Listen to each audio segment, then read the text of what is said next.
अपनी आंखों को बंद करें और उस परमेश्वर की ओर देखें और प्रभु से विनती करें, प्रभु आज सुबह के समय हमसे बात कर। अपने मुखों को खोलते हुए प्रभु जी, हम आपके सानिध्य में बैठे हैं, हम और कुछ नहीं चाहते हैं, लेकिन बस इतना चाहते हैं कि प्रभु आज सुबह के समय आप हमसे बात करें। ये आराधना में यहाँ पे आना व्यर्थ हो जाएगा अगर आप हमसे बात ना करें। प्रभु जी, हम यहाँ पे आपसे बात करने के लिए, आपकी आराधना करने के लिए, आपकी महिमा करने के लिए, आपसे सुनने के लिए है प्रभु जी। और हमारे कानों को, हमारे मनों को आप तैयार करने के लिए हम आपसे प्रार्थना और विनती करते हैं। इस वचन से जब बांटा जाएगा प्रभु जी, आपके नाम की महिमा, आपके नाम की बढ़ाई होने पाए, ऐसे में आपसे प्रार्थना विनती करता हूँ प्रभु जी। जब ये वचन बांटा जाएगा, हमारे जीवन को याद करने के लिए, हमारे जीवन को आपके सामने रखते हुए, इस जीवन के लिए, इस श्वास के लिए, इस जीवन के लिए, दिए हुए दिन के लिए धन्यवाद करते हुए परमेश्वर के सामने दंडवत करने के लिए हम में से एक एक को आप मदद करने के लिए हम आपसे प्रार्थना और विनती करते हैं। आपने हमारी प्रार्थना सुनी, इसलिए धन्यवाद। यीशु नाज़री के नाम से मांगते हैं, सुनो और ग्रहण कर पिता, आमीन। Hallelujah, hallelujah. जो खुश है जोर से हालेलुया बोले। आमीन। परमेश्वर पिता के नाम की महिमा होने पाए। 1970 के आसपास एक व्यक्ति था जिसका नाम था जोसेफ स्क्रिवन। कितने लोगों ने सुना है? भैया ने सुना, भैया ने बोला, मेरे को नहीं पता। जोसेफ स्क्रिवन करके एक व्यक्ति था, अपने जवानी में था, परमेश्वर में था, एक अच्छे परिवार से, एक अच्छे वेल टू डू, मतलब एक अच्छे अमीर परिवार से था। उसका जवानी में वो प्रभु में बढ़ता गया। उसके जवानी में वो एक लड़की से वो प्यार कर बैठा और उसने अपने परिवार को बताया इस बारे में, और परिवार के साथ बात करके शादी का पूरा रिश्ता जो था वो पूरा पक्का कर लिया। शादी के एक दिन पहले, उस जमाने में गाड़ी नहीं, घोड़ा हुआ करता था। एक दिन पहले उसकी मंगीतर घोड़ा सवारी कर रही थी और घोड़े से गिरकर वो मर गई। शादी के एक दिन पहले उसका दिल टूट गया, क्या करे पता नहीं। उसके बीच में जब उसका मन टूटा हुआ था, उसके एक दोस्त ने जो विश्वास में था उसको प्रभु में बढ़ने के लिए मदद किया। कुछ समय बीता, 25 साल का हो गया वो। उसने सोचा कुछ करते हैं करके अपने गांव को छोड़कर वो शहर में पहुंचा। वो शहर में पहुंचा तो वहां पे उम्र हो गया था शादी का उसका। शादी की बात वापस पक्की हो गई, लड़की देख लिया, सुंदर लड़की मिल गई, शादी एकदम फिक्स हो गया। शादी के कुछ दिन पहले वापस कुछ दुर्घटना घटी। लड़की जो थी निमोनिया के कारण मर गई। हम ये कहानी को सुनेंगे तो हंसेंगे, हम बोलेंगे अरे क्या। लेकिन हम अगर अपने आप को उस जोसेफ के जगह, जोसेफ स्क्रिवन के जगह रख के बोलेंगे तो एक ही सवाल हमारे मन में उठेगा, कब तक, कब तक? क्योंकि वो एक ऐसा जवान था जिस लोगों के लिए वो एक श्राप का कारण बन गया था। लोग बोल रहे थे ये सबसे बड़ा पनौती है, जिसके पास भी जाए अपनी बेटी को इसको मत देना वरना बेटी मर जाएगी। दोस्तों के सामने, समाज के सामने, लोगों के सामने वो एक गिरा हुआ व्यक्ति के समान हो गया था। उसका कोई भविष्य नहीं था। वो टूटे हुए मन के साथ उसके मन में भी एक सवाल आया होगा, कब तक प्रभु, कब तक प्रभु, कब तक प्रभु? आपके मन में भी कई बार आपके परिस्थिति के बीच में, आपके गुजरने वाले रास्तों के बीच में, जब आपके सामने कई सारे टेंशन पहाड़ समान खड़े हो जाते हैं, आप भी पूछते हो ना प्रार्थना में, प्रभु कब तक मैं ये कष्ट में से होके गुजरूंगी? कब तक ये कष्ट मेरे जीवन में बना रहेगा? कितने लोगों ने ये सवाल पूछा है? डरो मत, ये गलत सवाल नहीं है। हम सब ने हमारे प्रार्थना में पूछा है, प्रभु कब तक हम ये कष्ट में से गुजरेंगे? कब हमें इसका निवारण मिलेगा? हम इसमें से कब बाहर निकलेंगे? एक सवाल, एक सच्चा, एक ईमानदार एक सवाल है ये। दाऊद भक्त भी एक सवाल को यहाँ पे पूछ रहा है, कब तक? 4 बार इस अध्याय के अंदर, 6 वचन के अंदर बार बार एक ही पूछ रहा है, कब तक? How long, how long, how long? पहले वचन में लिखा है, हे परमेश्वर तू कब तक? दूसरे वचन में भी लिखा है, कब तक? दूसरे वचन के दूसरे भाग में लिखा है, कब तक? तीसरे वचन में भी लिखा, दूसरे वचन के पहले वचन में 2 बार और दूसरे वचन में 2 बार, बार बार लिखा है, प्रभु कब तक, कब तक, कब तक? ना ही उसकी बीवी घोड़े से गिर के मरी थी, ना ही उसकी बीवी निमोनिया से मरी थी, लेकिन दाऊद एक ऐसा व्यक्ति था जिसको एक वाचा मिला था कि वो एक राजा बनने वाला है। वो वाचा की ओर बढ़कर जा रहा था, लेकिन क्या हो गया, उसके वाचा से अप्रसन्न या फिर नाखुश होकर उसको मारने के लिए उसके शत्रु पीछे बढ़े थे। और उस अवस्था में जब उसके लिए कोई आशा नहीं थी, उसके लिए कोई भविष्य नहीं था, उसके लिए उसका जीवन खत्म होते हुए दिख रहा था। यहां तक कि दूसरे शमूएल के पुस्तक में लिखा है, मेरे सामने मेरा मृत्यु दिख रहा है, दाऊद इस प्रकार से कहता है। और उस समय में लिखा हुआ एक भजन है ये, प्रभु कब तक कब तक कब तक। ये पूरे वचनों को मैं आपके सामने कुछ समय के अंदर बता नहीं सकता, लेकिन आज सुबह के समय जब हम शीर्षक पढ़ते हैं तो लिखा हुआ है संकट के समय में सहायता के लिए प्रार्थना। लेकिन ये वचन को जब मैं पढ़ रहा था, संकट के समय में सिर्फ प्रार्थना नहीं है, ये संकट के समय में एक आशा से भरा हुआ प्रार्थना है उसका। हालेलुया। वो लिख रहा है प्रभु कब तक। देखो उसके जीवन में सवाल है कब तक मैं कष्ट सहूंगा, लेकिन उसके बीच में उसकी आंखें कहां पर है, वो बोल रहा है प्रभु कब तक मैं इस कष्ट को सहूंगा। हमारी आंखें किसके ऊपर होनी चाहिए? उस परमेश्वर के ऊपर। दाऊद यही सिखा रहा है हमें, कष्ट आएगा, क्लेश आएगा, मुसीबत आएगा, लेकिन उसके बीच में मुझे और आपको किसकी ओर देखना है? उस परमेश्वर की ओर देखना है। प्रभु कब तक।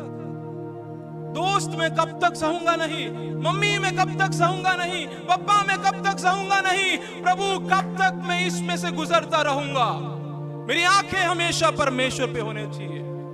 आखिरी के 2 वचन को लेकर उस आशाहीन प्रार्थना क्यों दाऊद कर रहा है, इन सारे वचनों को साथ में लेकर मैं आपके सामने कुछ पल के अंदर बताकर बैठना चाहता हूं।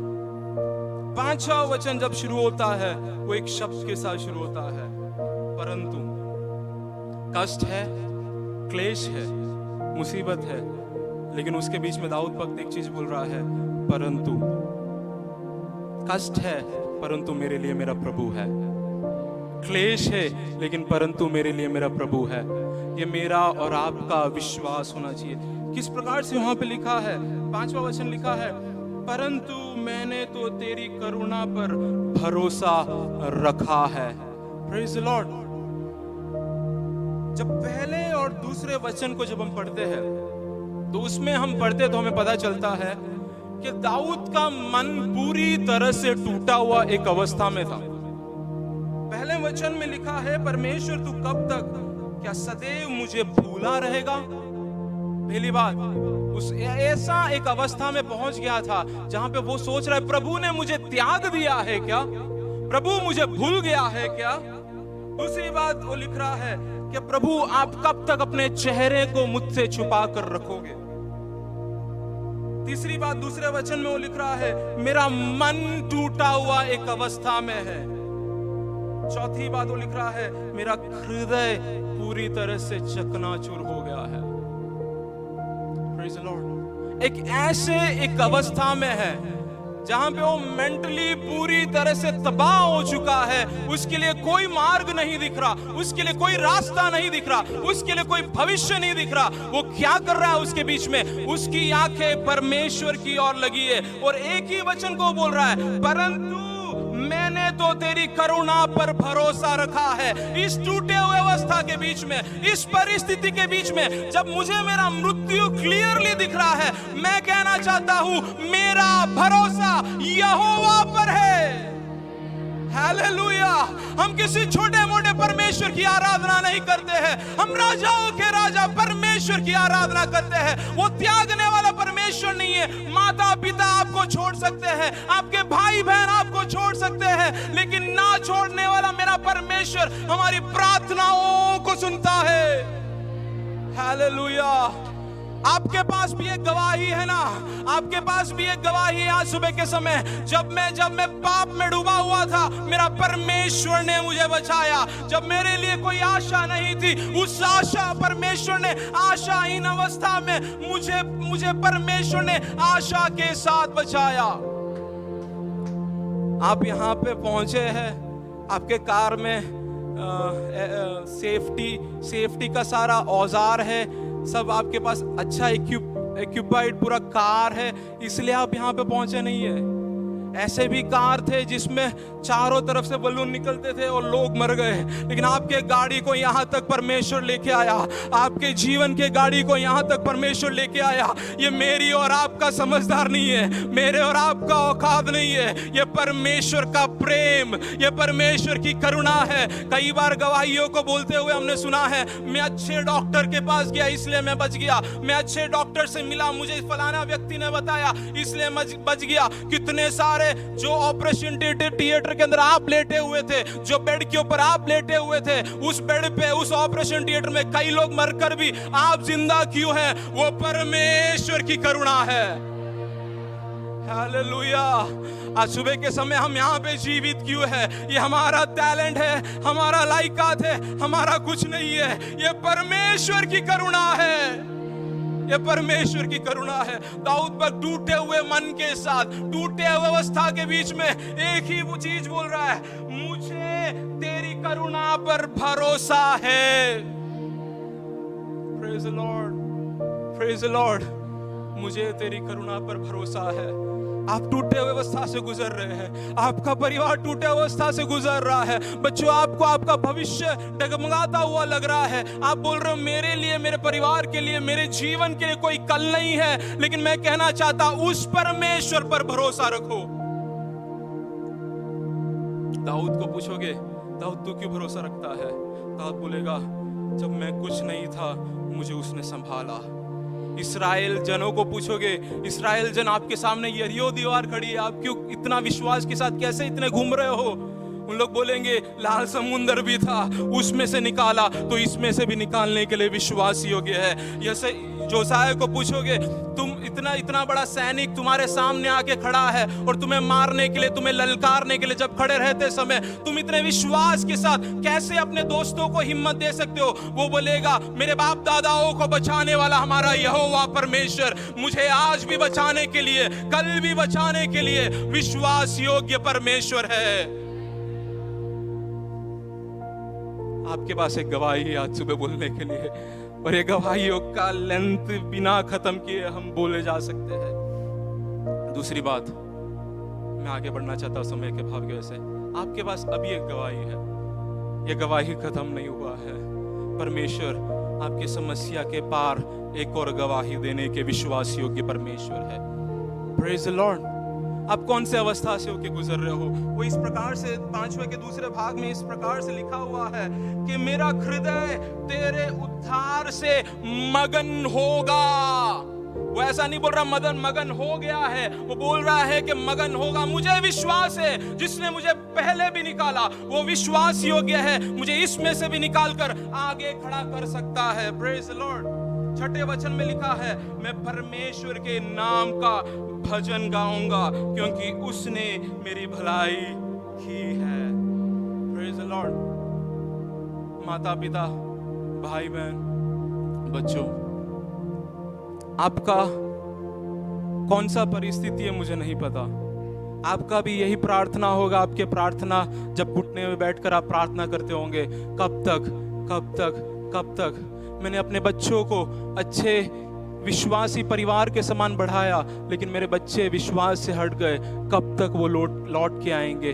मैंने मेरे परिवार को अच्छे से आगे बढ़ाने की कोशिश की, लेकिन मेरा परिवार कब तक टूटा रहेगा? मैंने हर एक चीज स्टेप बाय स्टेप एक एक जैसा आपने चाहा, लेकिन फिर भी मेरा भविष्य टूटा हुआ मुझे दिख रहा है। प्रभु कब तक मेरा जीवन ऐसा रहेगा? मुझे कुछ समझ में नहीं आ रहा, लेकिन मैं आपको कहना चाहता हूं, उसके बीच में से निकालने के लिए, उसके बीच में से चलाने के लिए, अगर आपके पास एक गवाही है जिसमें से आपको परमेश्वर निकाला है, आगे भी वो एक गवाही देगा जहां पे आप खड़े रह के बोलोगे, मुझे मेरे परमेश्वर ने वापस एक गवाही दी है। हालेलुया। अपनी आंखों को बंद करें।